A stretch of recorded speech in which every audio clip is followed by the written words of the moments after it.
What's up? What's up? What's up? We back at it. Achieving greatness.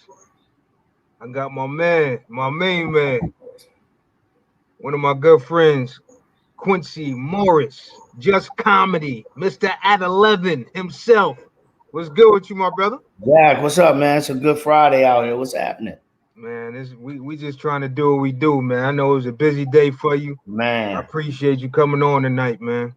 understatement, but it's all good. We asked for it. Yes, sir. Yes, sir. Too We much asked is for given, much is required, right? it. Man, oh People man. don't understand that. They got to read that like 5 times. That's real. It is real, man. It That's is real. real. Listen, we want you to hit like, we want you to hit share. This is going to be an interesting conversation on tonight. We talking about achieving greatness through Black business. Achieving greatness through Black business. My man Quincy, he not new to this. He really true to this. He been in the business game for a long time. And we're gonna talk about some things on tonight, especially as it relates to uh, the Black community. So, if you know somebody trying to get into business or that's in business, or you're thinking about yourself going into business, you want to listen closely on tonight because this is going to be a powerful, powerful discussion. Um, for everyone. So again, hit that like, hit that share button, and we're gonna get right into it because I know brother Quincy he tired and he Man, put the work in. So we ain't gonna belabor or prolong the time. But for those who don't know, Mr. Morris is an entrepreneur. He is I believe a Morehouse graduate, if you no, will. you won't do that. My Clark Atlanta University people will come Clark from Atlanta, home, my brother. bad, my bad. He's Yo, a Clark Atlanta unit. My bad, my bad. I should know Clark better. Atlanta University graduate, CAU. That's what he is. That's what he is right there. And he's a Mason. Is that Yes, right? sir. Yes, sir. And he basically he's a man within Buffalo, a man in demand. And so as it relates to business, I felt that it was apropos to have him on tonight because I've seen him uh in the best of times and I've seen him in the worst of times make some things happen. So he's still doing it, he's still going strong, and so we're gonna get right into it on tonight. Yes, sir. Thank you So for having me. Thank you for having me, brother. yes, sir. Yes, sir. So, Brother Morris, I want to ask you. Uh, I want you, for those who don't know, explain who Quincy Morris is and Hmm. what is his testimony. Man, we don't have enough time. But first of Yes, sir. all, I am a man of God. Okay, Yes, sir. um, we fall short sometime, and I definitely do. However, I try to keep on the good foot. Okay, Yes, sir. I try. I'm gonna use that Yeah. word. I'm not gonna say I am all the time, but I try. Yes, sir. Yes, sir. Um, College graduate. Uh, I started entrepreneurship. I had an intern for Georgia Lottery. I'll never forget this. And in college, I was doing these comedy shows. I was doing parties and doing stuff. Mhm. And I had to work this intern to graduate. Yeah. 2 weeks into this intern, man, when it was over, I gave them papers. Like I can't do the walk in the office, and that's not for everybody. Yeah. Yeah. Okay. Yeah. Um, but I learned a quick lesson that if you don't make stuff happen, Mm-hmm. you won't eat. Bills won't get paid. That's the truth. That's the That's the number truth. one thing on entrepreneurship. Yeah, it offers you freedom, but with that type of freedom, you have to have discipline. Yeah. So I come from that. So when we were in college, we had the Tupac booking, and that's when he shot the cop, and yeah, that ended us student government style. Um, Wow. and then the interesting thing, I took my refund check. If anybody know what refund checks are, I definitely and know what me checks and my are. boys from Chicago said, "Hey man, we're gonna take this refund checks, put it together, and we're gonna do a comedy show." It's my first comedy show I ever did in my life. Little Rock, Arkansas. Mm. We lost every penny. Say what? Because we didn't do our research. Little Rock, Arkansas is a Bible Belt. This comedy show was on New Year's Eve. Everybody and the dogs and cats was in church. Yeah. Listen. And the good thing about it is the comics on that show, like Bruce, Joe Claire, Talent, a couple other people, they actually gave us the money back. It was like, okay, try it again. Minus the airline ticket. You know what I mean? But gave us the pay back and said, try it again. So that was the first blessing in the game because we worked hard for it. And from that point, man, we networked different then. There was no Facebook. There wasn't any Black Planet at the time. You had to stand outside to meet people. You had to really know how to put a presentation together. You had to know how to work PowerPoint. You had to know how to converse. You had to know how to have some finesse. Yes, sir. Charisma. Yeah. Man, you gotta know how to talk on the spot. Yeah. First thing I told you is, hey man, don't send me no questions. We're just gonna go off the cuff. We're just gonna do it. Right. Because if you live it, you eat it, you sleep it, you drink it, no questions hard. Yes, sir. Impromptu questions only hard for people who don't know no better. Yeah. Those are the people this is like how Jay-Z say, I write the rap and I don't write it. This is me. I'm just thinking. I have enough experience. So that's how that come about. Was doing promotions, doing comedy, and there's a lot of things we've done during that process. There's a lot of ups and downs I had during that process, but nonetheless, I'm still here. So I'm still winning, so to speak. Absolutely. You only lose when you quit. And listen, I'm 40 and some change. I've been doing this since I was 22. Yo, I'm 24 years. I'll be 25th anniversary next year doing entrepreneurship. Wow. And again, I made a lot. I did a lot. So, that's where it comes. It comes from promotions to consulting to I was head over there at NAACP for 4 years for their national convention that they do once a year, to restaurateur, to, and you sacrifice some things in that mix, man. And a lot of people don't understand that part, in the early parts of this, you sacrifice family, you sacrifice some things in order to get to this point. Mm-hmm.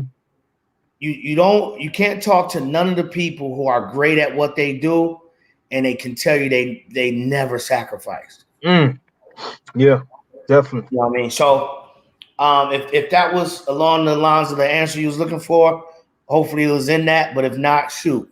No, that's what's up. That's what's up. That was right on. Let me ask you this, man. What made you get into the businesses that you got into? Angela Stribling, which is, for the people in my age bracket, they should know who she is. She's BT. Her and my mom grew up like sisters. And I remember, I hope I can say this, she was with Will Downing at the time. I hope I can say that. Will Downing, yes, sir. Shout out to Will Downing. She was over there with BT, and she was over there with Donnie Simpson. So I went to Morgan State first as a freshman. And I went there to play ball, red-shirted. And Morgan State is where? In Baltimore. Baltimore, okay. I'll tell you the craziest story in the world. I get there, they don't have my housing. Black college issue, but it makes you what you are today. Cool. Yes, sir. Standing behind me was Joe Claire. Wow. So the lady was like, well, we can put you hotel. We can do this. Joe Claire was like, yo, I got a room in the house we can rent it to him. Boom. I go into this house until my housing was available on the first floor of Blount Towers. I'll never forget it, Morgan State. And Joe is a Kappa. He had a boy that was my RA that became my RA later. And so fast forward, my stepfather, who raised me for a good stretch of life. Yeah. Shout out to stepfather. Yeah, man. Stepfathers matter, man. Yes, sir. They matter. So he lived in DC, Maryland area. So he knew wife at the time, and knew wife. I was like, oh, it's not really a stepson no more. Like, so he wasn't going for it. Man. So he was my only person I had in Maryland outside of Joe Claire and Angela. Now, Angela had moved after I first got there.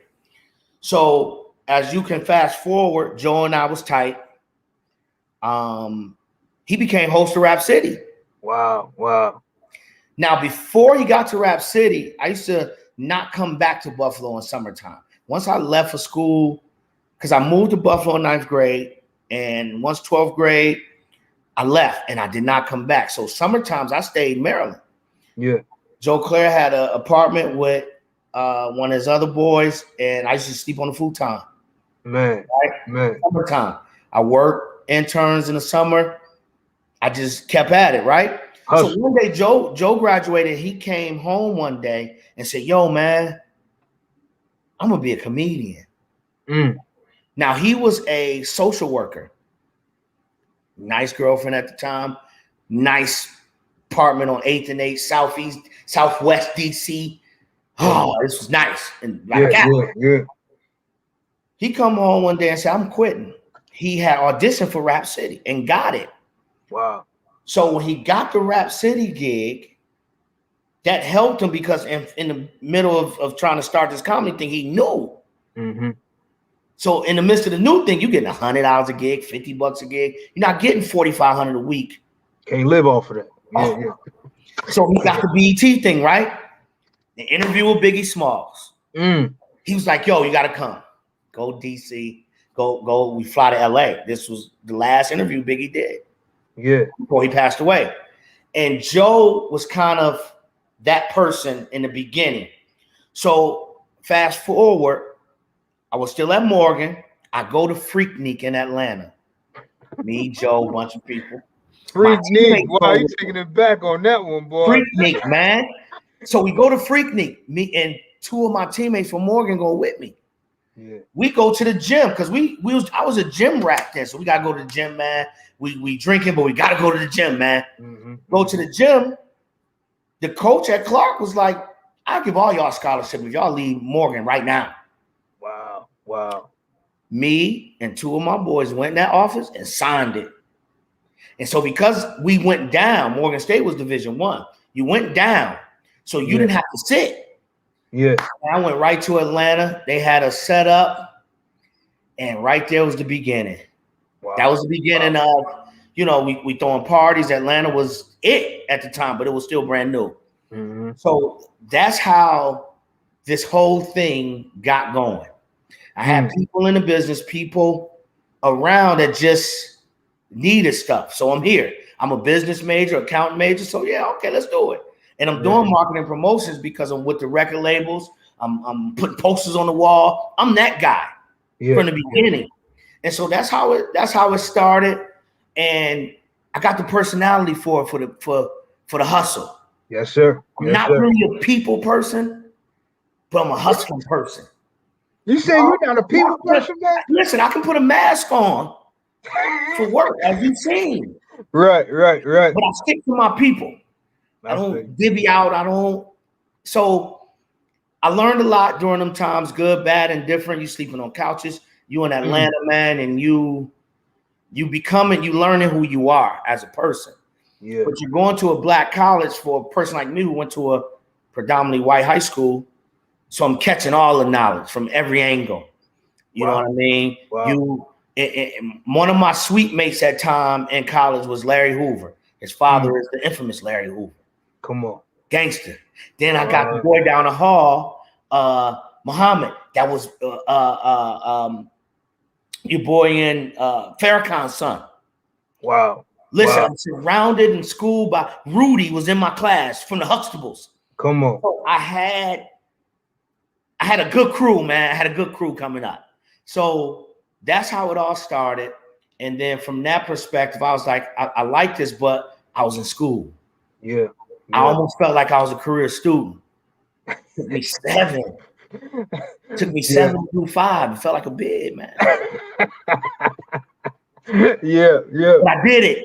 Okay, I did it. So, man. you know, that's where I had good people in my corner. I had the good uncles. I had the great aunts. I had the good friends, and I was surrounded by people who was moving forward. Yeah. So they come over to the house. Yo, man, you gotta get up, gotta go to class, man. And you want to go to class, you want to play basketball. Come on. When season out, you slack off. You can talk to anybody. That's what they do. But I had the people in place that was my friends. I still talk to my friends from college to this day. We share care packages. You know, you go to their house in the summer, whether it's Chicago, whether it's Texas, whether it's Alabama. Noodles, huh? And mind you, I had 2 kids. Yeah. They in Alabama. I'm in Maryland, so I go to Atlanta to be closer. But once again, the sacrifice. That was it. And it's a story to tell. It's a book to be written. Trust me. You got to get it out, brother. You got to get it out. I just want to say shout out to my sister. I see my sister watching on tonight. Shantae Gant. I love you, girl. Miss Gant. Yes, indeed. Yes, indeed. But listen, and everybody else that's watching, God bless on tonight. But listen, y'all, this is good stuff, though, because this is transparency at its finest. You know, there is you just don't grow this type of caliber of business person overnight. No, there is a story to this glory that you see on tonight. There's a resume here. It's long, man. And so you know, you just don't say, listen, I'm gonna throw this up together and we're gonna make it happen. No. And that's what I see now happening, is that people have not paid the price. It's microwave days. It's microwave days. It's popularity days. It's like me days. Yeah.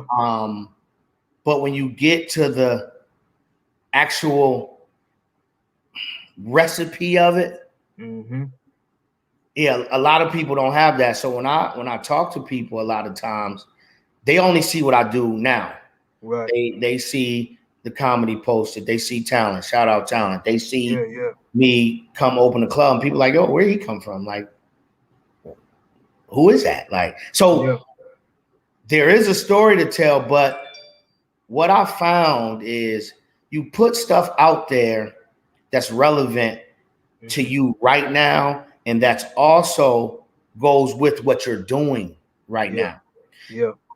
People, again, when I wanted to talk to the Hiram Hicks, when I had a record deal, when I wanted to talk to certain people, I had to look them up and figure out what their history was. It's like going for a job interview. You got to know what the company is before you walk in the interview. That's right. But nowadays, people sit and talk to me, yo, I want to do entrepreneurship. You know what I'm saying? I need to be my own boss.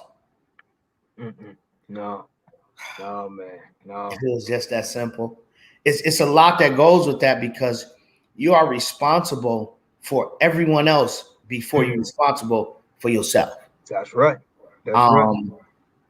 A lot goes with that, because there are people behind the scenes that make things happen for you that's not on the piece of paper.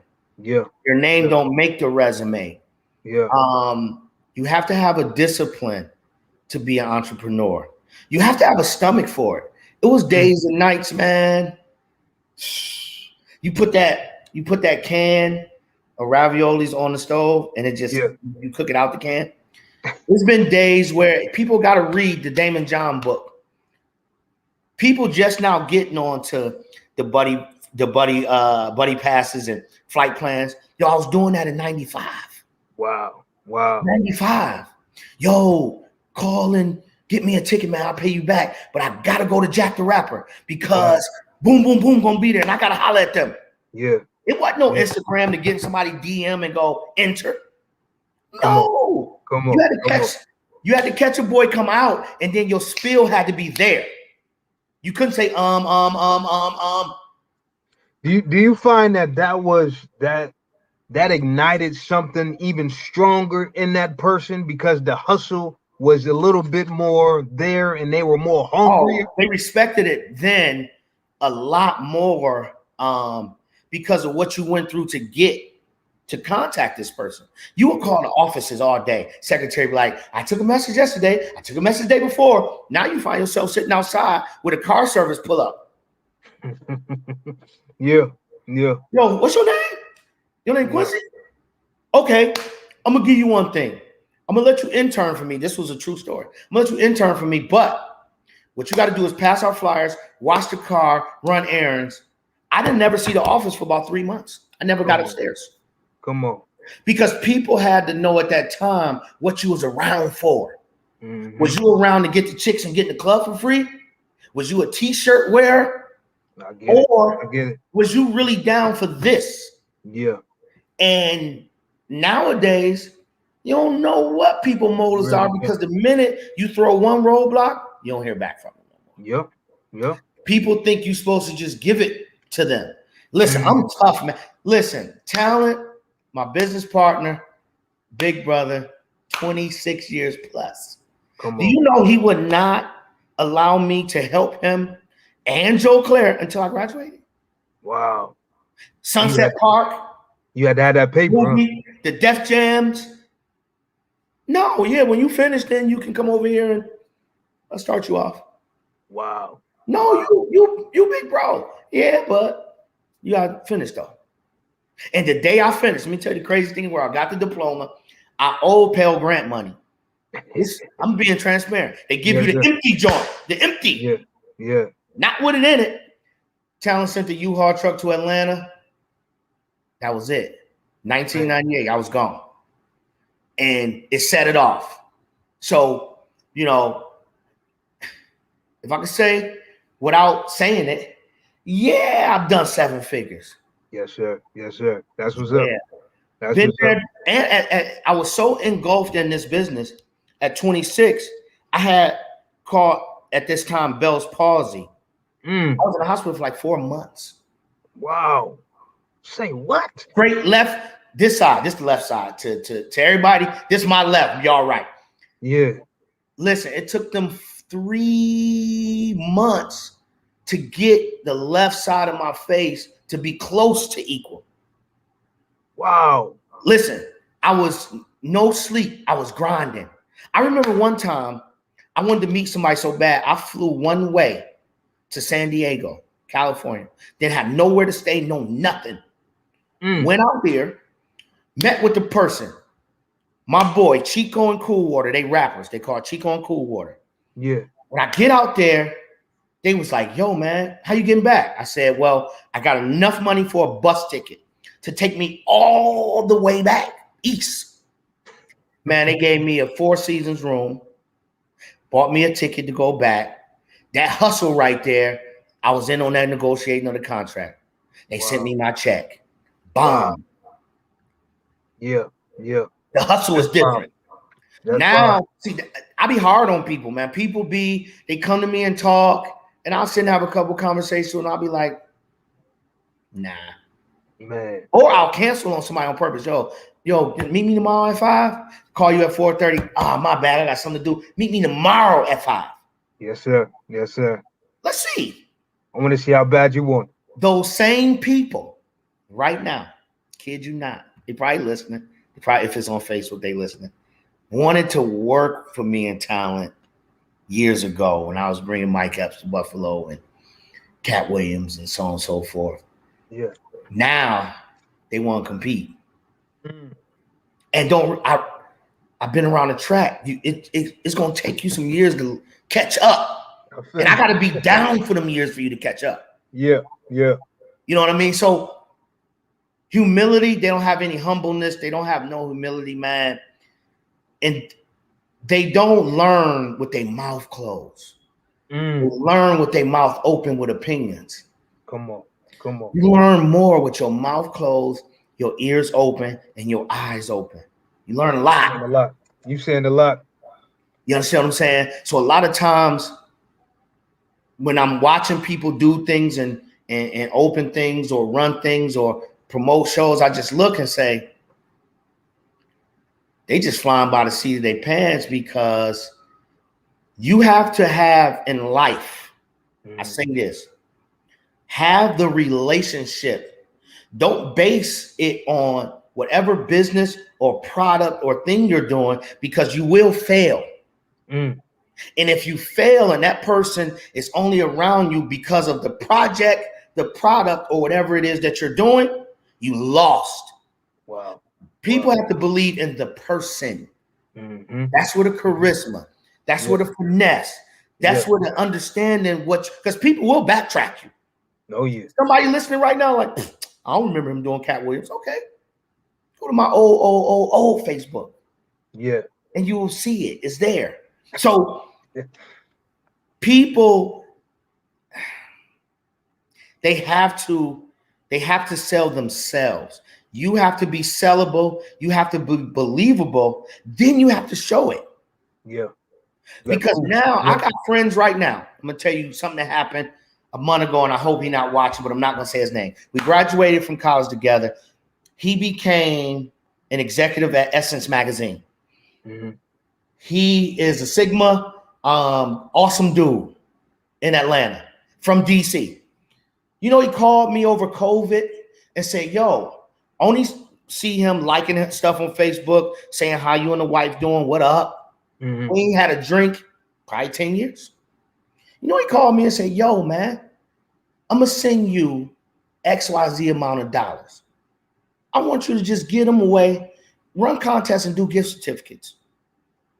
Wow. That's somebody who want to see you win. They believe in you. Then the email behind that was, yo, whenever you're ready to do at 11 in Atlanta, this second home for you. Let's go. Man. But one thing about Quincy Morris, I don't open my mouth to eat unless I can swallow it. What I mean by that is a lot of times people take business because it's here. Mm-hmm. But unless I can fulfill that and put 10 toes down into it, like I need to, I'm going to say, nah, man, hold up a minute. I feel you. You want to give it your all. Because you have to. Because they believe in you to run the project, not the project to run itself. That's what goes back to people believing in the person. I have people, man. Another good example of how people should run their Facebook. And I know we all over the place, but we freestyling right now. This is great, man. This is good. I was on Facebook, Jack. It's this guy on Facebook. Live in Baltimore. I've never met him a day in my life.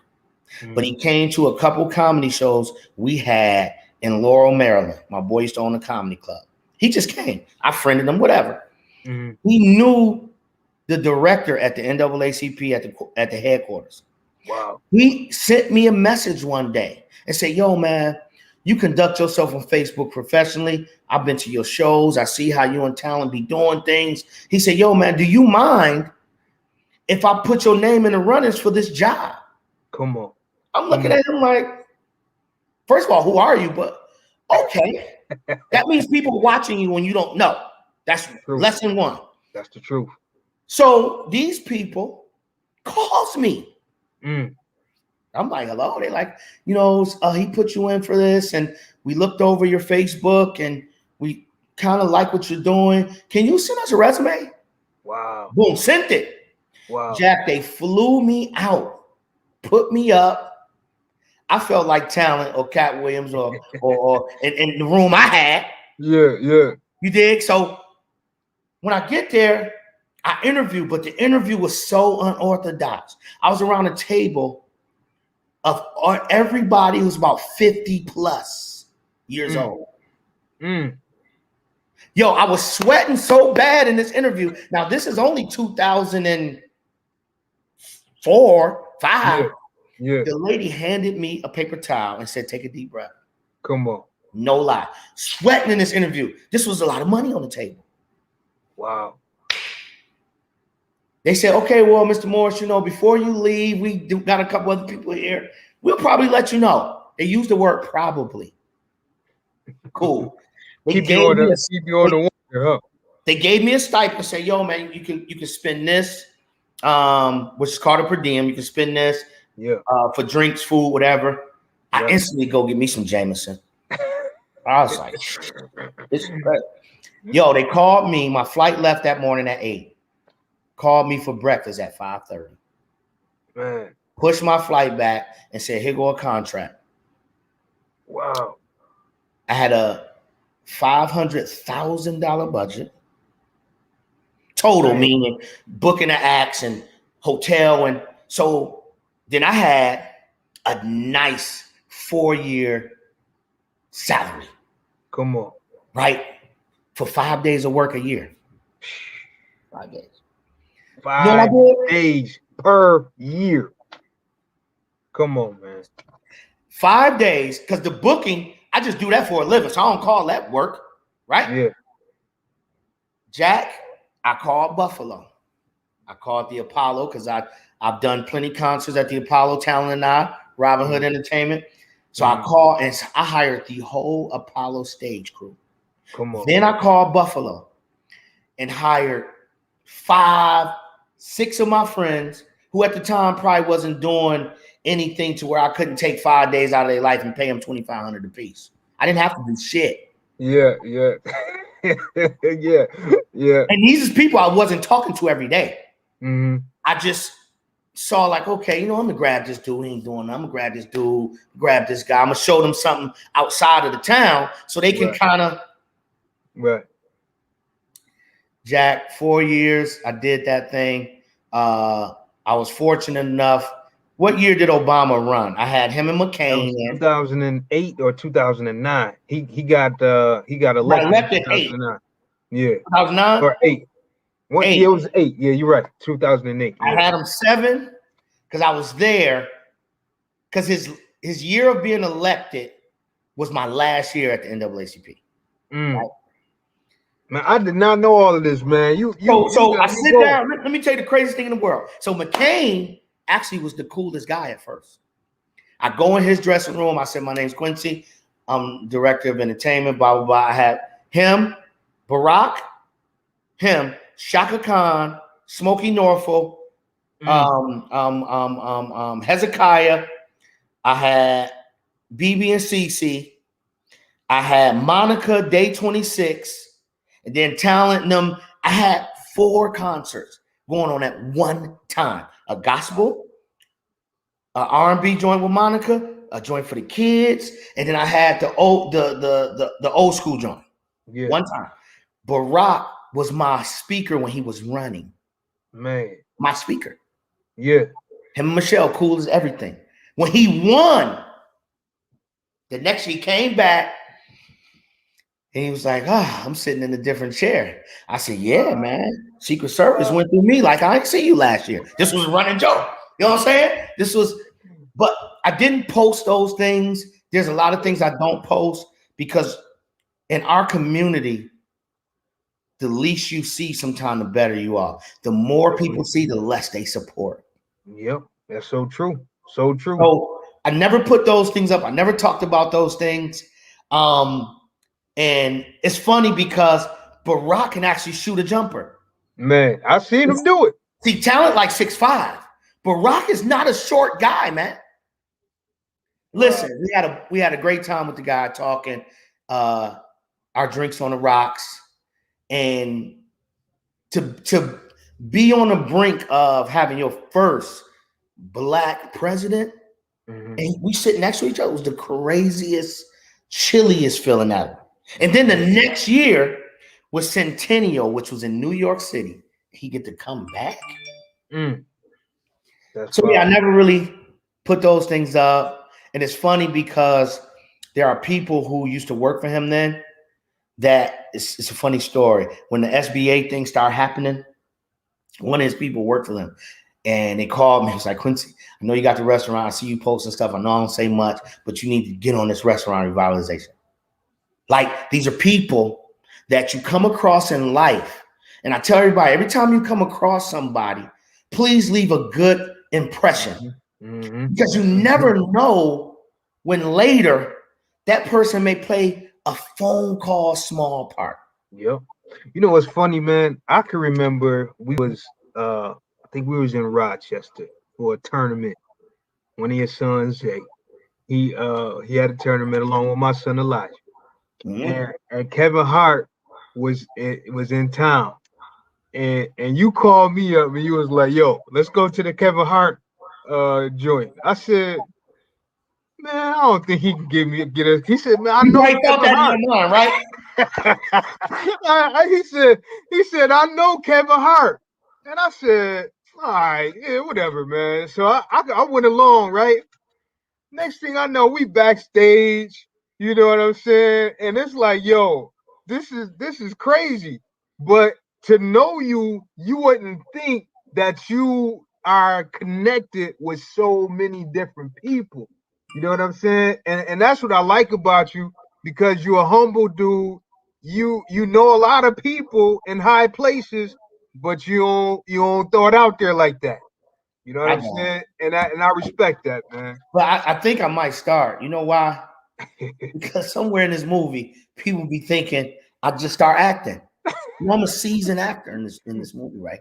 And Man, listen, man, Talon be man. like, no, talk to Quincy on the radio. I don't talk. I don't like to do none of that. Yeah, I did this for my man Jack I appreciate you, because man. it's necessary because there's a lot of things, man, that that go on in Buffalo, that goes on in other places that we can touch on. That if it works for one person, Mm-hmm. then the conversation did its job. If Yeah, there's a job for it to do, that's um, right. but I like to enlighten people sometimes because they be like, "You did that, Yeah, really?" yeah, Yeah, like Talent used to be on the radio and number one morning show, 98.7 Kiss FM in the city. yeah. And I remember we at the house. And mind you, I'm coming off graduation. I'm getting my feet planted in New York City. And that's not a place that you can just plant your toes anywhere. You know what I'm saying? Yeah, it's not for the faint of heart, man. You got to Not be for the faint aggressive, of heart. It's man. You plenty got to be days like with a suits bulldog. and ties. Is plenty of them days, brother. Yeah, yeah, yeah. And he was like, yo, man, I think Kiss want me up there. You got to go up there and negotiate the contract. Mm.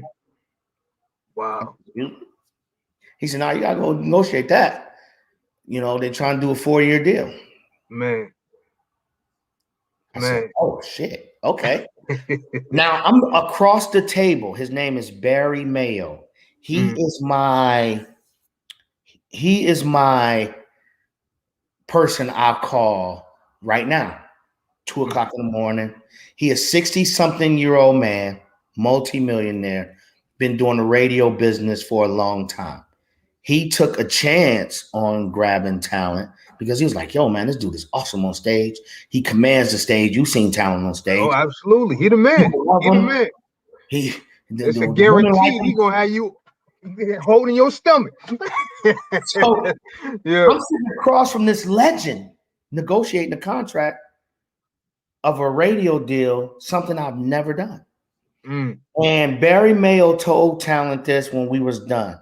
He said, yo, man, I would hate for someone to be across the table from this guy right here.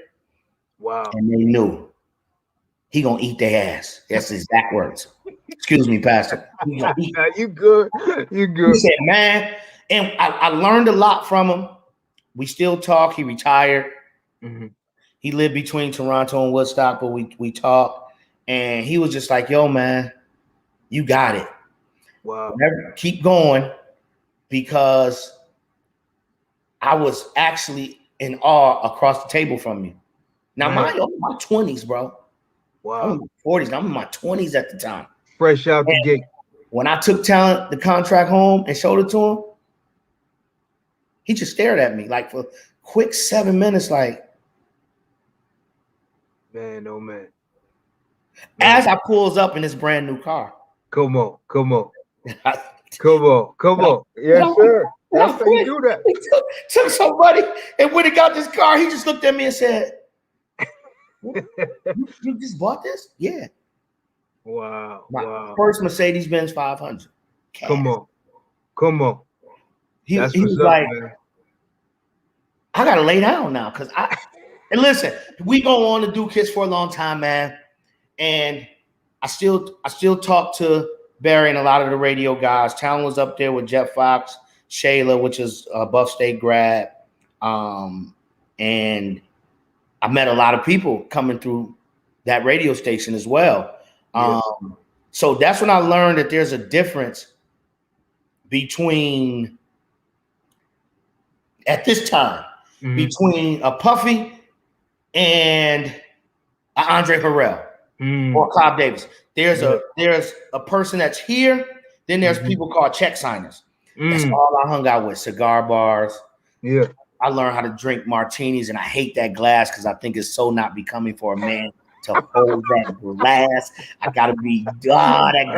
Oh man, that's funny. But anyway, so these are people that I've come across that I can still pick the phone up and say, "Hey man, I'm stuck," or "Hey man, I'm going through some life woes." And the good thing about these kind of people is that they are not your peers in the sense of we like the same chicks, right? We drive the same cars, we vacation different. Yeah. They live different. So we're not in competition. Right. A lot of times through our peers and people we look up to and doing certain things, we still like the same things. So some of them may not give you a jewel because you can become competition. Yeah. You can't train your competition now. You know what I'm saying? Oh, it's fair in love and war. You know what I mean? Yeah. Listen, it's like talent. Talent is, when it comes to jokes, it's comedians who be like, "No, he can't go in front of me." No. If talent going in front of me, then I'm going up first.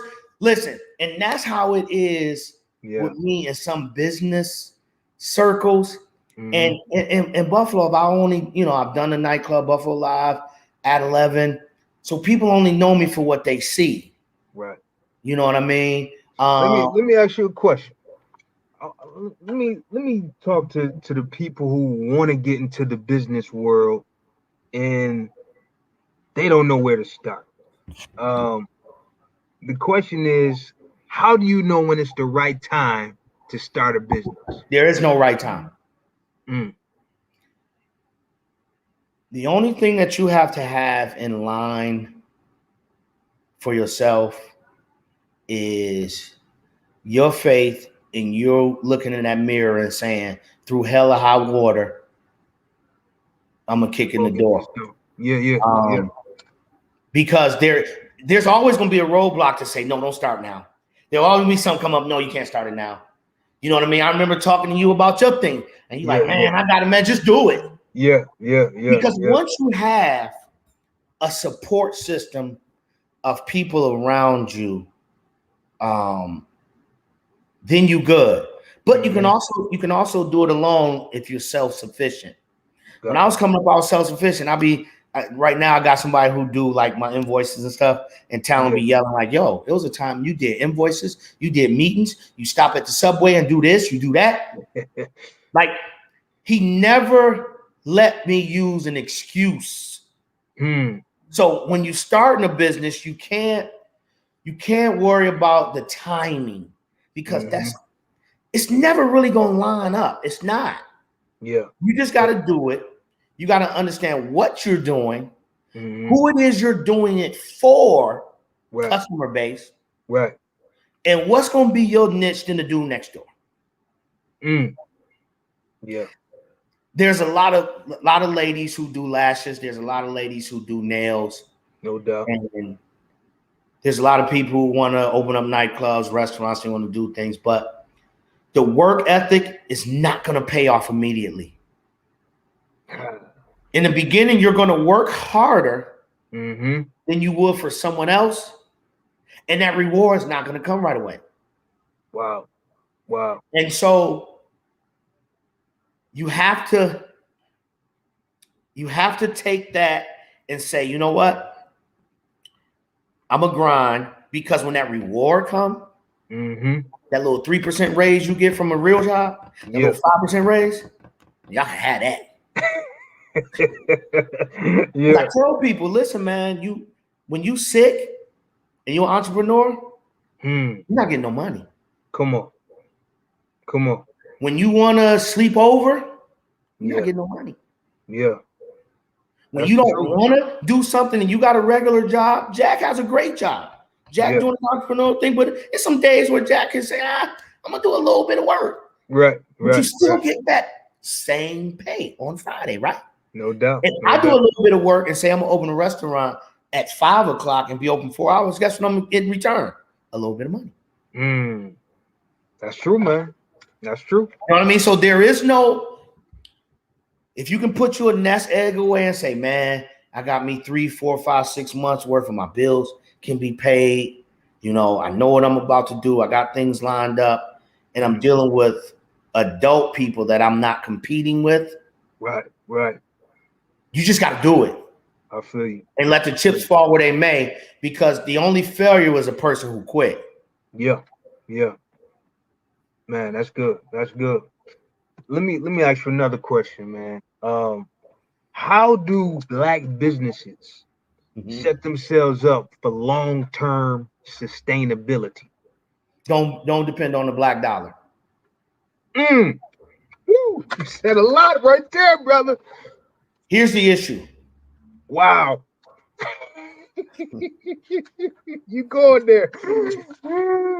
I'm gonna put one stipulation on that. If you're in Atlanta, if you're in DC, if you're in Houston, you're in Charlotte, where Black people are really getting money, they wealthy, they are educated, they from end to end. Mm-hmm. Still can't depend on the black dollar fully, but you can lay your head at night and be good. But when you're dealing with the Buffaloes, the Rochesters, the Grand Rapids, Michigans, the Louisville, Kentuckys, the smaller places, you have to be able to have in certain realms of business. Now, there are people Black guys who cut hair. There's women who do hair. Right. They can sustain that way because they do hair, right? Gotcha. Or they do a specific thing, and that's great. But for a person like me who does restaurant, or if a person owns a store, a gas station, a toy store, any of those things, you have to be able to have a clientele outside of the Black community, because our money does this. Yes, yes. And a lot of times, in my particular instance, is they eat on budget.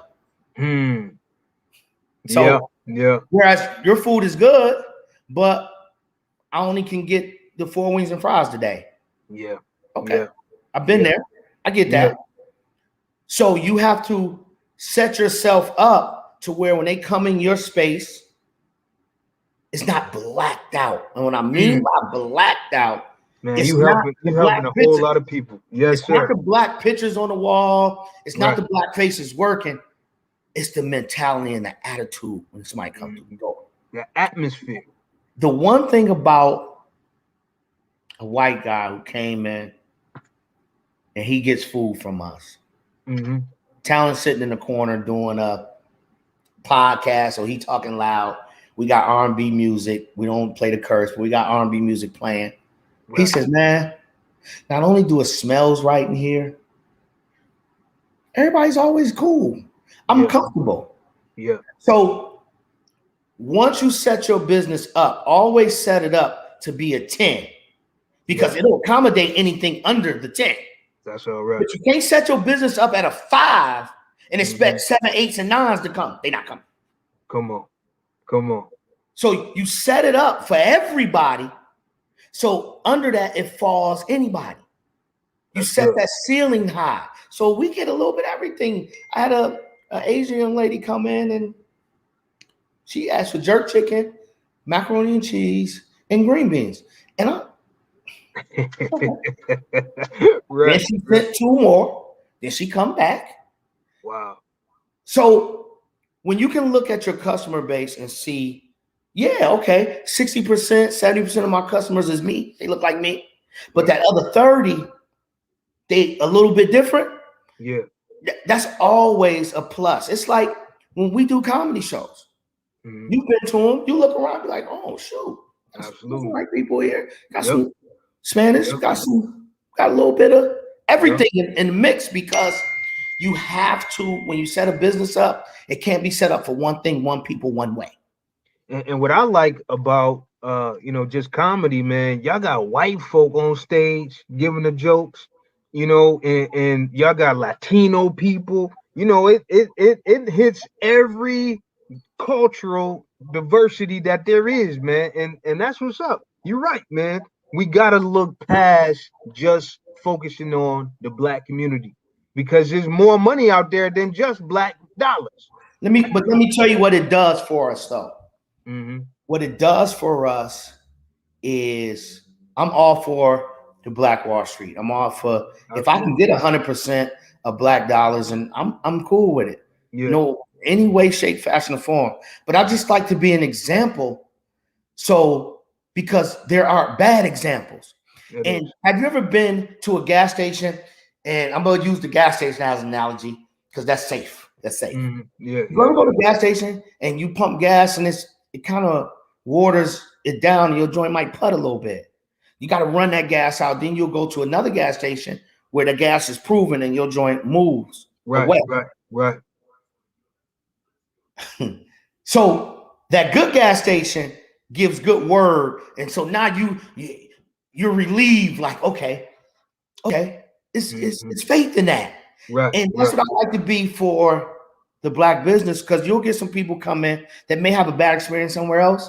It could be anything black. They just think everything black is just bad. Like, I went over here and I bought envelopes and it was a black envelope place and they just did this. So they think the restaurant is the same way. Like, no, everybody is their individual, but what you want to be is a great example. So when someone walks out of your place and they see another place cross town, another city, you flying somewhere else, they're going to give them an honest shot. Yeah. Because the last place they went to, it's good. You know what I mean? So sometimes with us, our pride won't allow us to go sit in another spot and just talk to them and say, yo, man, how you do it? Yeah. And I tell people, I can give Jack the Quincy Morris blueprint, man. Yeah. Puffy tried to give different people how to run a record label. You not me. So you can give them the blueprint and say, yo, man, this is what you do. These checks and balances, this is what it is. But if you don't have that charisma, you don't have that finesse, you can't talk off the cuff. That's right. You got to have a good smile somewhere in the movie, man. No doubt. You got to have a little bit of charm. Yes, sir. Yes, sir. And you have to look the part only when it comes to black men, because we look at each other a certain way. That's the truth. Black men gotta look at you like, okay, that brother look like he cool. Right. When it comes to the women, you look nice today. When you giving those things, or when you meet and greet somebody when they come through the door a certain way. Today I sold stuff that people didn't even want. Wow. Got a text back on our Square thing like, yo, that half and half. And that cake, and I tell people, if you don't like the half and half for the cake, I'll give you your money back. Come on. You know how we like to keep our coins. but how many people then came back? None. They get that cake, they get that food. Now, everybody's palate with food is a little different. Yeah. But I have enough to where you're gonna be all right. Absolutely. Anytime somebody come to our comedy show and say, hey man, what you think? You think it's gonna be funny? I know one thing, talent gonna make you come back. I don't know about everybody else, how they like man. But he gonna make you come back. Talent is so funny, man. It's just this dude can come off the cuff, look at somebody, and just it'd be over. It's over. It's over. The night is done after that. And it's politely done. It's politely done. You know what I mean? So yeah, man, I just, there's some things in the mix that if I could go back, I would change. And this is what the old head Barry Mayo would say, and even Talon would say, well, if you go back and change A and B, you might not have turned out like XYZ. That's the truth. That's the truth. So, I just try to, with the youngins around, between the 13-year-old knucklehead and between my nieces and nephews, and I tell them to come over. Hey man, you take the trash out. I tell the other one, come over, you bag a couple food items, I give you $5. I'm gonna give you $5 anyway. Yes, sir. But what we want to get our people in the habit of when it comes to the kids is we want to get them in the same habit that these other nationalities, when you walk in their stores or businesses. Mm-hmm. Got people behind the counter or working, because everybody may not want to be an entrepreneur. Right. But when I'm 80 something and I leave here and I'm like, okay, I can leave this to them. I want to feel cool with that. I hear you. And I want That's legacy. everybody may not want to. Entrepreneurship is not for everybody. Some people want to go to work at 9, get off at 5. They don't worry about the job till 8:59 the next morning. Right. And that's it. There's nothing, and that's where I kind of differ with Dame Dash, because we have to have workers, we have to have bosses, we have to have bums, and we have to have leeches. All that makes the world go round. Yeah. It completes the circle. Yeah. You figure out which one you want to be. Let me ask you this, man. Let me ask you this, because I could talk to you all night, man. How long we got here? How long? We got this is my platform, so we got all night long, man. We good. We good. We have to break this up into 2 segments. We might have to, for real. Cool, seriously. But I want to talk a minute about professionalism, because I see professionalism and the lack thereof in Black business, and I am astounded how a business can continue on without professionalism. My question to you is, why is professionalism so important in business, and why do we as Black people struggle in that area? The first issue is, I'm not even gonna be politically correct. You got unprofessional people opening businesses. That's what it is. And their friends and family is unprofessional. Okay. That's what it is. That's one. A lot of professionalism is something that can be taught and you can learn it. Okay. Yes. A lot of times people deal with what their customer base is like. If that makes sense. I get it. I don't believe in that method. Because even when you go to a bank, even when you go to Macy's, anywhere, there's a lot of people in professional positions that are so unprofessional it sucks. It is true. It is so true. It is so true. Yeah. People, like, you know how they got rules like HIPAA laws, and you might have nurses go home and talk about clients. You ain't supposed to do that. Right. You got banker people who may talk to their friends and talk about somebody else's account. That's something. Yeah. But I think a lot of times when you talk about our community, we have great ideas, great intentions, but we're not trained on professionalism. We're not trained on customer service. They go hand in hand. Absolutely. Even when, because customers are unprofessional. They're customers. That's what they are. Yeah. They didn't come in to be professional to order their food. They came in as a customer to be however they are at that moment, whether they got a bonnet on, as Monique would say. Whether they just got out the car arguing with somebody. Yeah. There's an ethics that people don't have. The ethics, man. It's an ethical thing. It's a code. I wish I could give those kind of classes of ethics. Yeah. Remember, I had a nightclub. So I'm dealing with the most, sometimes professional people, 3 or 4 drinks in, all that go out the window. I can only imagine. You have to maintain your professionalism. Yes. And that's where it goes wrong. At a lot of times that people allow them to pull them down into the unprofessional pit of hell. And you have to sit there and say, hey. Yeah. And sometimes I've gotten to a point frustrated where even talent grab my wrist. Hey man, go to the bathroom. Yeah. And he finished.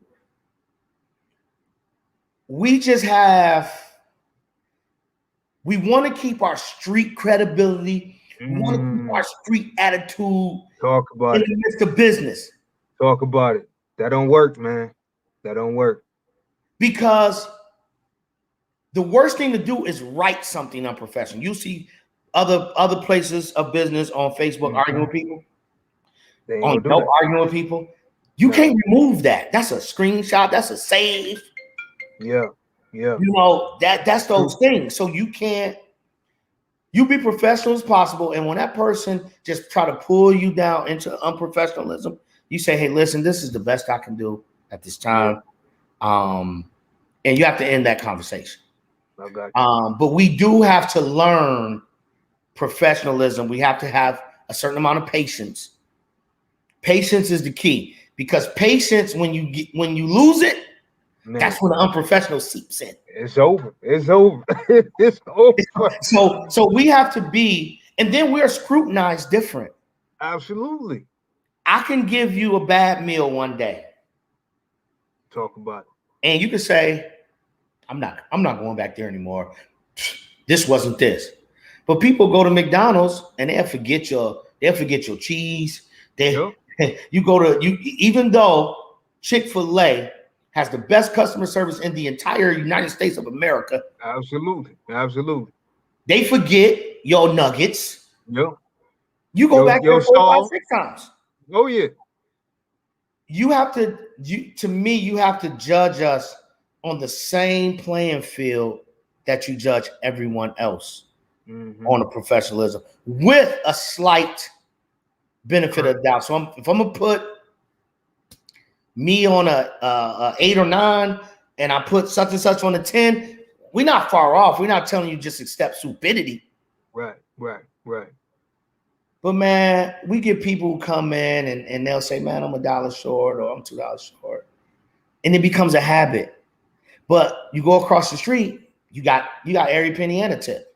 And they're not gonna give up the food until you pay every dime and cent.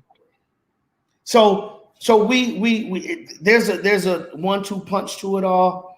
But professionalism is important. And a lot of people, just like going to therapy, Black people look at that as bad. You can take a class on professionalism. Absolutely. To me, that's the best investment for you. Yeah. You know yourself. You know you're not really in that space. So you say, okay, well, I'm going to take a class.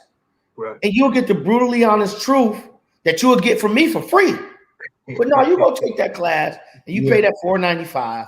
Yep. You get the same information. Because one thing that I can tell you differently than a professor, because 7 out of 10 times they never were entrepreneurs either.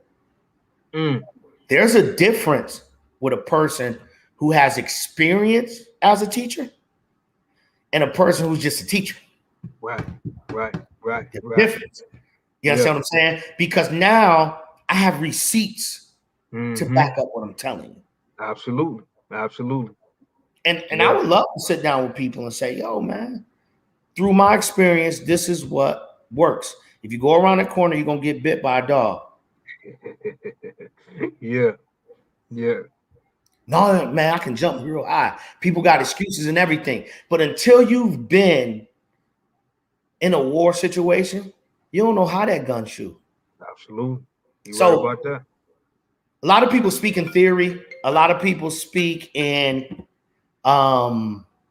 what ifs, but my man said, and your man ain't never out of business before. His man did. Right. Yeah. So, man. You know, but that professionalism thing, man, is something that people really have to seek out, and they really have to dig within themselves. Even when someone is trying to pull you into that unprofessional space, you have to. Yeah. Yeah. Let me ask you this, because you kind of touched on this, but I want to go a little bit deeper on it. Is the customer always right? Is the customer always right? No.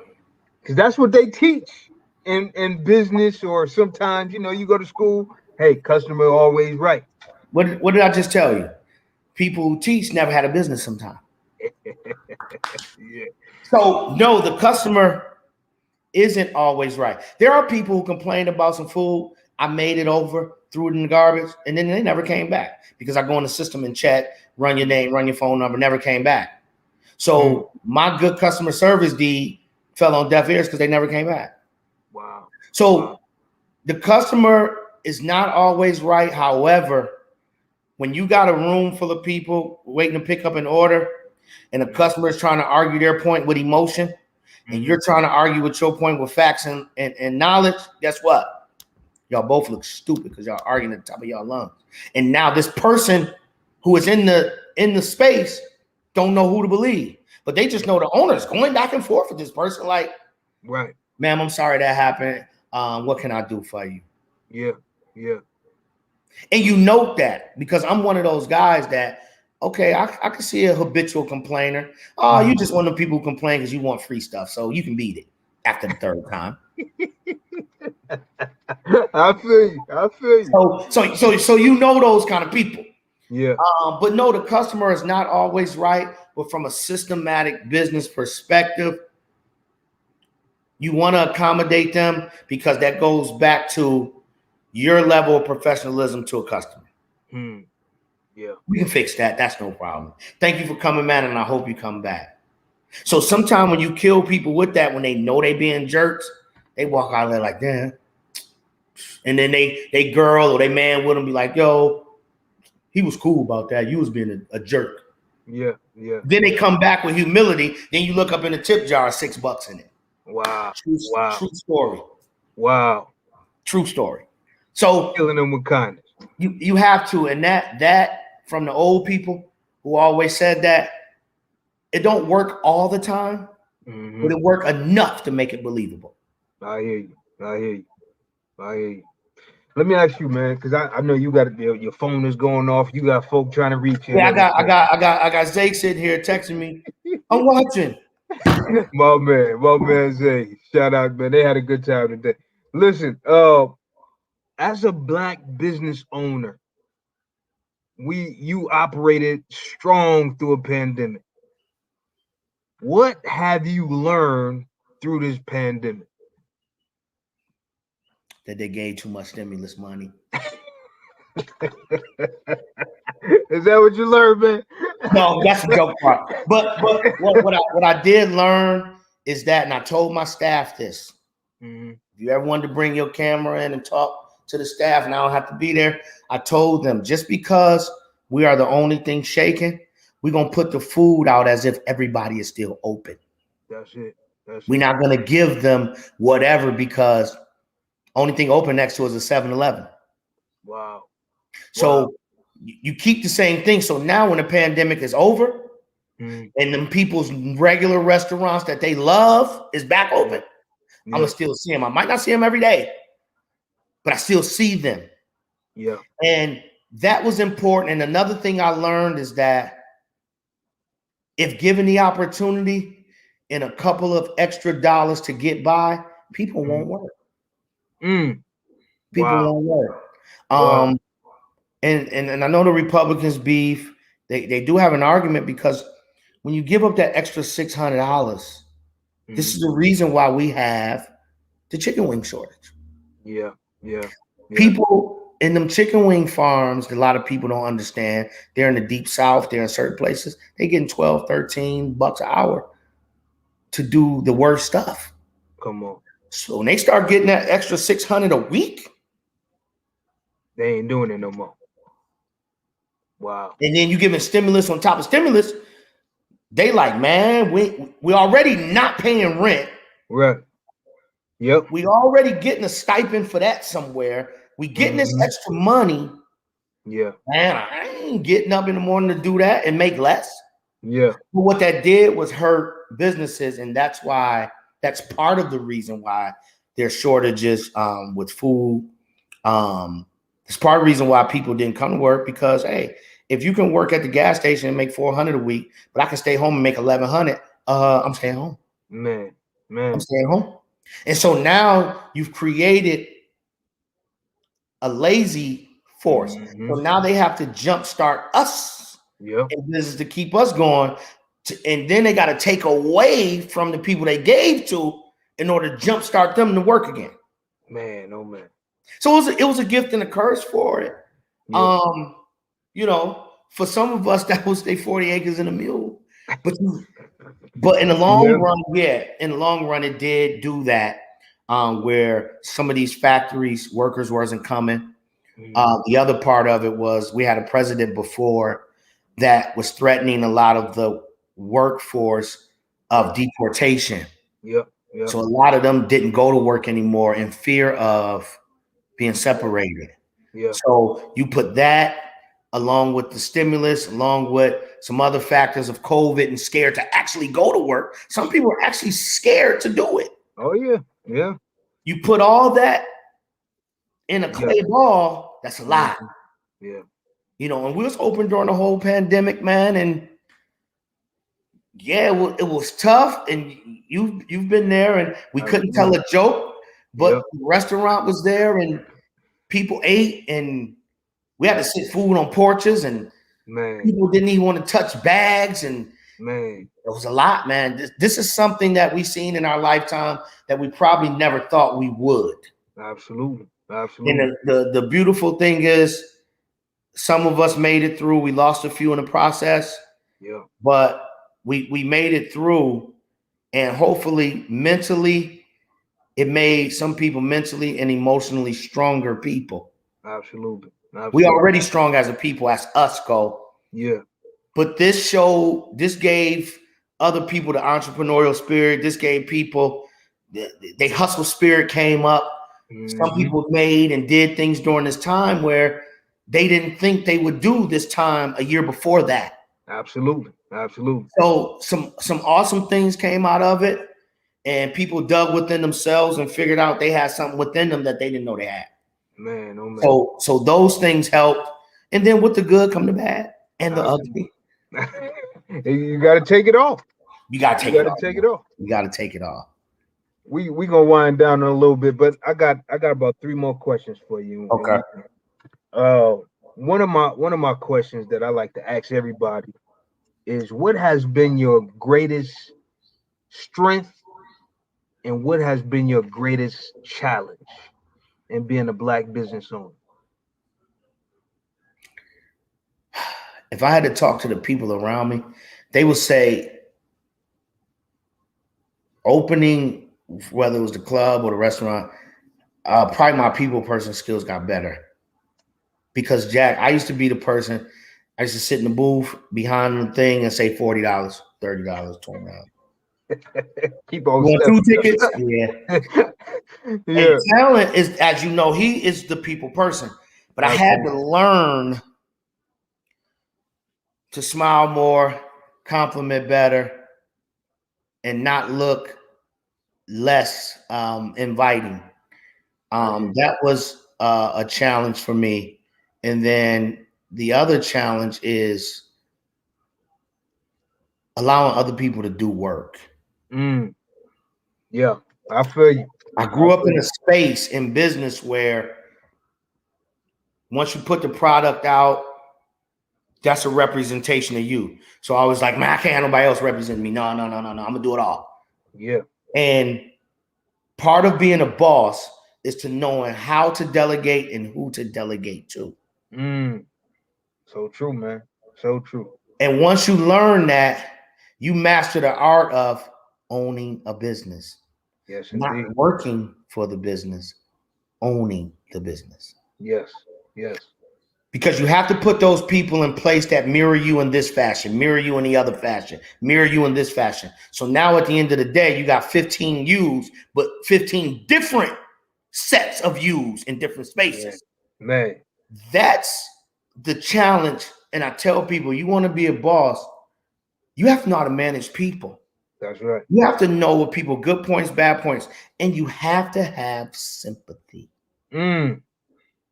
Wow.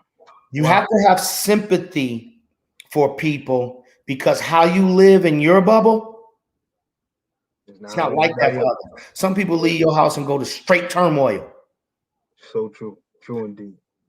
But you got to know where sympathy and bullshit comes together, so you know where to weed that other half out.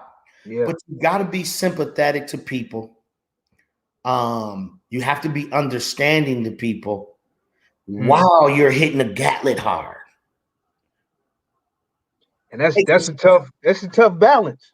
It's a tough balance. And it's not 50-50. It could be 60-40, 70-30. You know, sometimes, man, you might have to help an employee get out of jail. They're not a bad person. It was just a bad situation. You don't fire them because of that. Right. One thing about a boss, you're always going to be coaching and mentoring. And if you're not a good coach, and if you're an awful mentor, get you a job. Unless you work alone and you cut hair, you're doing hair, or you're doing lashes, you're doing alone stuff where it's just you and the client. That's one thing. But when you have to deal with public, you have to deal with employees. You know, you gotta pay taxes. You gotta go get this paperwork. You gotta smile at this person. This person out. You gotta go get it. You know, yeah. Somebody call off. You gotta go deal with that. You know, man. Those are the things that a lot of times people don't understand because they look at the good part about it and nobody tells them this part. So yes, that and my strengths is my experience, man. Yeah. Before putting feet into entrepreneurship. That's why I always tell parents, allow or make your kid to play a sport. What a sport does for your kids is that it allows them to be able to deal with different personalities and people, and you know how to deal with people at that point. Absolutely. Because when you play basketball, like I tell Zay, the 3 dudes you hang out with, but you might not hang out with the other 5, but you learn personalities. That helps you far in life and how to deal with people.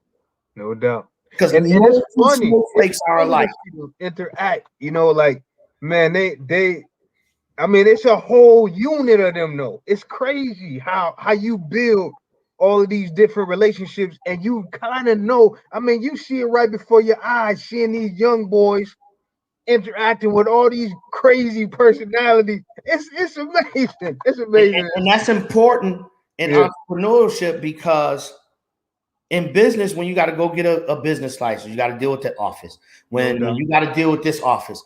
So when I can tell you by playing sports and coming up and just going away to college, I learned a lot about people in different ways. So how I can slap box and play with this person, you can't really play with the other person like that. And you kind of know who, and so you learning the limits, you learning personalities, which is very, very important. That allows you to know who to pick for jobs and who to put in space, who to put together to work at the same shift. You're right about that. Because then you be done had a problem showing up, man. Yeah. So yes, that's. I have some weak points, man. I am not a good. To this day, I operate great in organized confusion. Like clutter, my office could be cluttered, but I can call you on the phone and say, lift this paper up. It got a yellow tab on it. Go 2 papers under that. There it is. Yes, sir. Like, whoa, it's chunky. How you know? Organization is just my shortcoming. I know where it is, but if you walk in here, you're gonna say, Lord, what goes on in here? Yeah. You've been in my space. Absolutely. Me and you one and the same. Man, I'm telling you, it's the truth, man. It's the truth. Let me ask you this, man. Okay. If somebody wanted to get you to define what entrepreneurship is, how would you define it, and why is entrepreneurship so important to you? Because your passion, that's your passion, man, is entrepreneurship. Well, you just answered. You have to have a passion for it, but I think the first part of your question, I almost wouldn't say I can't answer it. I'm not done. Wow. Ask me again. Make sure I'm understanding you right. Ask me the first part again. Define what entrepreneurship is. Okay, I can define it. Am I fully in that definition yet? I don't know. Entrepreneurship is the freedom to work for yourself, to empower others while pursuing your dream. Because ultimately they're working for you to help your dream. Excellent. Yeah, that's true. So, that's true. So you are, because you can't do it alone. You can't. So I'm not finished in that because there are people I actually want to see do they think. And if you notice in the kitchen, I have people that work that are older. Yep. I love it. I don't want them to go nowhere. I love it. But I have the rich, the other people around, the younger people that 2 or 3 years from now, I don't expect them to be around. Yeah. Because I'm teaching them something. Absolutely. And the best teacher is you got to be next to me. Absolutely. That's the truth. You got to be around when I'm on the phone, I'm sitting in the car, I'm yelling. That's how you learn. Yeah, absolutely. And you got to learn on the job training. So to define entrepreneurship is definitely working for yourself, but to empower others to not only push your dream forward, but to also assist them in what dream they may have. And some people don't have a dream of being an entrepreneurship. They just have a dream of being part of a system that they like and is running. That's true. That's true. And what was the second half of that question? I know you wrote that too. The other one was, why is it so important for Black people to be entrepreneurs? Because if you look at us, we are a customer to everybody except us. Wow. Wow. Right now, if you look outside on your main strip by where you live, and you look at a gas station, U-Haul place, corner store, insurance company,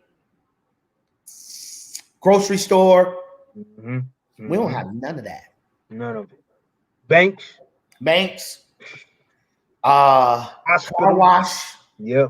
We get hand car washes. They last for a summer, and then next year they ain't doing the car wash no more. Man, oh man. So what happens is in other ethnicities, they actually appoint people. You're gonna be a doctor. Me and you go see people all the time, whether it's dental, doctor. They don't look like us. No, they don't. Not so at all. It's important for us, from a village or Black people perspective, to say we need to put our people in a piece of everything. Yeah.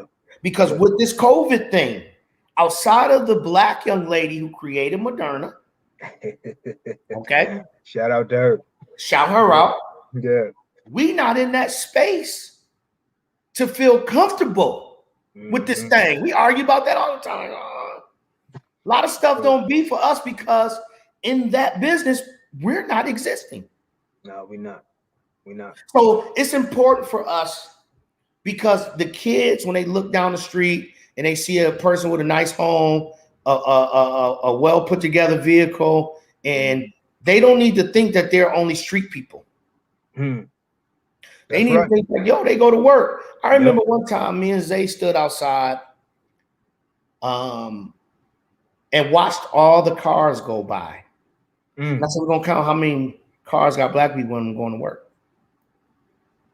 Wow. Wow. Wow. Every 10 cars might have been a half of one. Man. So we have to be able to show our people. Barack showed people this. Kamala Harris showed people this. Ben that had BT first showed people this. You know, so we have to keep doing those things in repetition. Not in 10 light years. There's another Oprah. There's another Gayle King. There's another Russell Simmons. No, we need to do that a lot. That's right. That's right. That's right. Got to be 10 of them at one time. We spending the most with other people. Yeah. And we don't own enough businesses to get other people money. We need to recycle that money. Absolutely. Absolutely. Hey, I went to a class to try to own a 7-Eleven just because I fed into the stereotype of us. If I owned a regular corner store, said Jack and Q's corner store, we'll get some people. But 7-Eleven, because it's a household name, gonna draw a different person. So I wanted to get 7-Eleven. Man, I remember you was talking about that. Absolutely. I want to get me an Amazon delivery route. I want to do those things. Yes, sir. Yes, sir. But I'm only one person, and then you can meet people, put people in the mix, but you can't want something more or see something in other people that they don't see in themselves, and then throw them in a basketball game and say, give me 30. They never played the game before.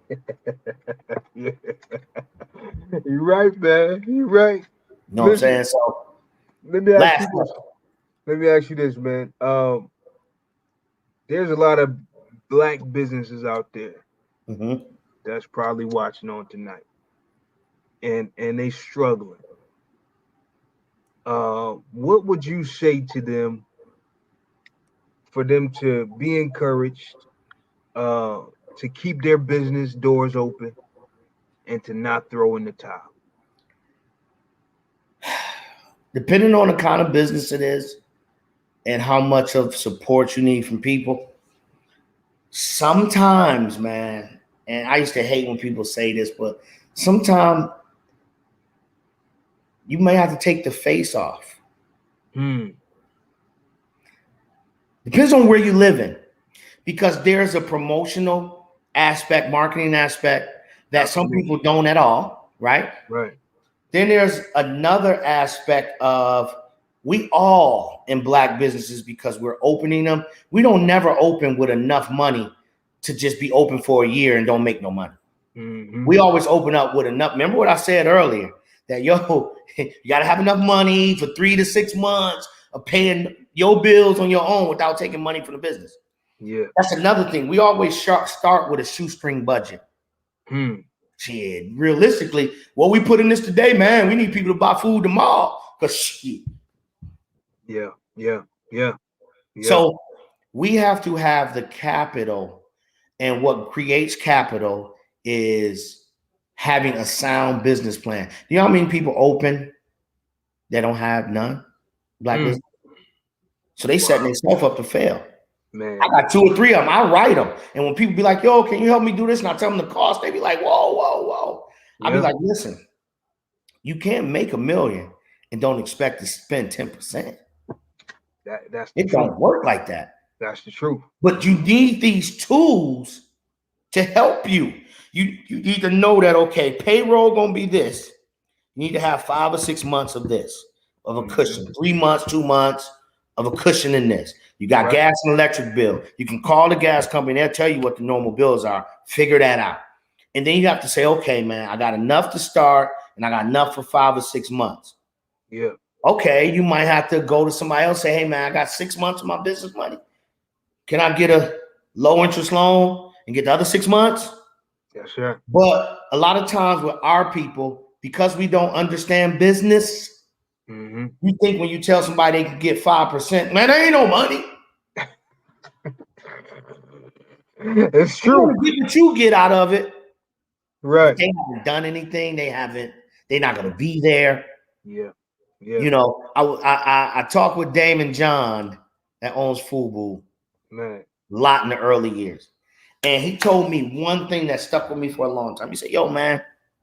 I said, yo, at 11, Buffalo Live, man. I said, me and Town got this thing going. Yo, I need XYZ amount of dollars. You know, he told me as a friend of mine, he said, Q, you my dude. If you really need XYZ amount of dollars, I got it. It's cool. Yeah. But don't you ever go to nobody else who really do business and ask for that. They're going to say you don't know what you're talking about. Wow. He told me, and it's in his book, so I'm not spewing bad stuff out. He said, yo, when we first started FUBU and our investors bought into it, they gave us $1 million. Their percentage was only 6%. He said, you sit here trying to give me this large percent, and I ain't really, I'm giving you 5 nights of Miami money. Come on. I went back to the drawing board. 5 nights of Miami money. Huh? Wow. If I party 5 nights straight in Miami, what you ask me for, I'm going to spend this. So I don't even want this back. I'm just going to give it to you. And then whenever you get ready to get that back, because I'm going to drink that. Man, oh man. He said, so if you got a product like you have, like I know you have, oh man, build it to this point, which I've done in this past year through a pandemic. Man. Now it's so funny. We trying to open up in different places. They be like, okay, let me see your tax return. I hand it to them. They be like, Okay. Let's talk. What do you need built out? Whole Yes, different sir. conversation.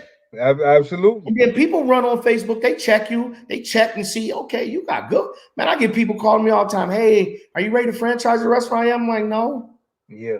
Yeah. I'm not. I took a page out of the book of Kinko's and the book of White Castle. Mm-hmm. I'm gonna put my spot in the best locations first. Then I'll sell y'all the secondary spots. Smart Second. man. Smart man. Smart man. See, people don't study, man. They don't study. They don't go around and ask questions. They don't go to seminars, and they don't put themselves in place to win. And sometimes just hang with your friends is not the place to win. That's the truth, man. That's the That's truth. not it. No. But don't go in the rooms though, Yeah. and don't know what you're talking about, or don't have no receipts to be in this room. Man. If you ever look from that outside looking in and wipe that pain like this, that would be your butt.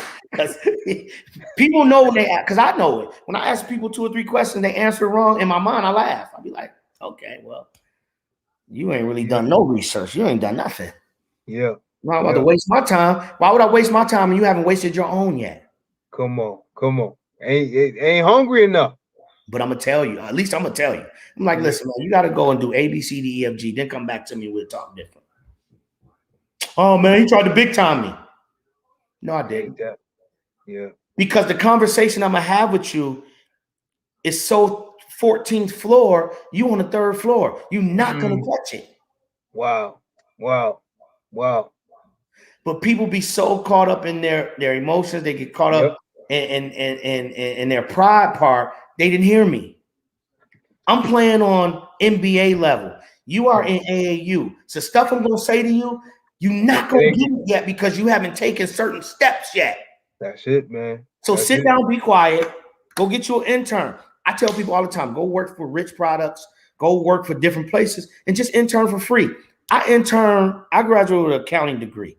I intern free during tax season for an accountant just to stay up on the tax laws. I'm not getting paid a quarter. Wow. I've been there for a couple hours. Get your information. And I'm learning for myself. Yeah. For free. Yeah. So when it's time for business, you know all of the intricacies of taxes. Yes, sir. That's smart, man. That's smart. Brilliant. So, hey, Jay Robertson, I appreciate it, man. People, there you have it. The CEO himself, Brother Quincy Morris, my man, my guy. Listen, man, if people want to get a hold of you, first of all, how do they get a hold to At 11?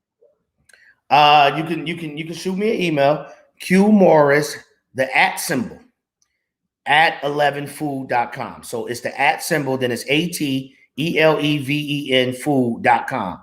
If you want to get with me on an entertainment level, you go to robinhoodentertainment@gmail.com. See how I'm giving different emails pertain to different business. Got you. Okay. And then if you go into the Robinhood, that's consulting, that's different stuff. And that comes with the comedy, that comes with a bunch of stuff there from that perspective. And yeah, I'm always willing to sit down and have a conversation with somebody who's serious about it, and that's not going to be butthurt when I say certain things. Because the world is a whole lot crueler, man. You better believe it. So they're not going to hold the punches at all. They're not. They don't care if you cry. They don't care if you shed a tear. They don't care nothing about your money. It's all about their pockets. So yeah, so anybody, they doing different things and want to just understand how to start. Some people run out here and grab an LLC, a business license, but don't have a business plan. You putting the horse before the carriage. Yeah. So get you a business plan first, understand it, research, do some interviews, because that's important. Then you go grab this and you go grab that. Because once you get that business license, once you get that certificate to collect sales tax, you start owing somebody. Come on. And they coming. Uncle Sam knocking. Even if you open an LLC and never use it, you still got to file the tax on it. even if you made $0. Wow. Wow. They just don't give you a number for you to be out here freestyling with the number. Because they'll come to you and be like, hey, you got a tax ID and you never, even if you made no money, even if you did anything, you just filed that. You owe the government nothing, but you on record for. Right. Man. That was free. That was great wisdom, man. Great wisdom. Listen. I want y'all to go patronize my brother at 11. What's the address? At 11 Wings and Cuisines, 3225 Main Street. That's Buffalo. Also to check out where we're gonna be. You can look up Robin Hood Entertainment on Facebook. Or you can look y'all up. Coming to Buffalo, man. Y'all coming to Buffalo anytime soon? I just today got the dates from a couple of venues in Buffalo who opened back up. But what they're reeling from is they have to now, all the rescheduled dates, they have to start honoring them again. Gotcha. So they can get me in where they fit in. So I got the dates. So we'll be coming back around Buffalo and we'll be bringing some laughter. In the meantime, we'll probably be at Helium before we get to that point. So you check out talent at itsjustcomedy.com. That's our whole calendar of a bunch of everything that we'll be doing. And that's it, man. I'm gonna tell you now, if you've never been to a It's Just Comedy talent show, man, you don't know what you're missing. It's a culture, it's a movement, literally, and so you want to make sure that when you see my man Quincy or Talent or at 11, man, the food is amazing. Lemon pepper chicken wings is off the chain. Man, I'm telling you, country fried chicken, man. They got the what else? They got the Impossible Burger. They got the salmon, but man, whatever you want from there, that's the man right there. I'm telling you. Check us out. Check the menu out. www.at11food.com. And one other thing I want to tell everybody: Facebook is not your website. Get you a www.something. That's good. Okay. That's good. Yeah. You talking to me on that one. You talking to me. Yes, sir. Listen, people, until next week, we want to say achieve greatness. God bless you all. I hope this inspires somebody. Listen, please take the time to patronize my brother, my friend, and share this, like it, and give it out to all the whole nation, because people need to hear this great wisdom on tonight. I want to say blessings to everybody, and until next time, achieve greatness. We're gonna have you back on one of these days, brother. Okay, and all the entrepreneurs, man, keep doing your thing. Don't give up, man. If you got something people want, you got a good product, and more importantly, if you believe in what you're doing, keep rocking. Yes, indeed. Till next time, be blessed. Yes, sir. Achieve greatness. Peace. Yes, sir.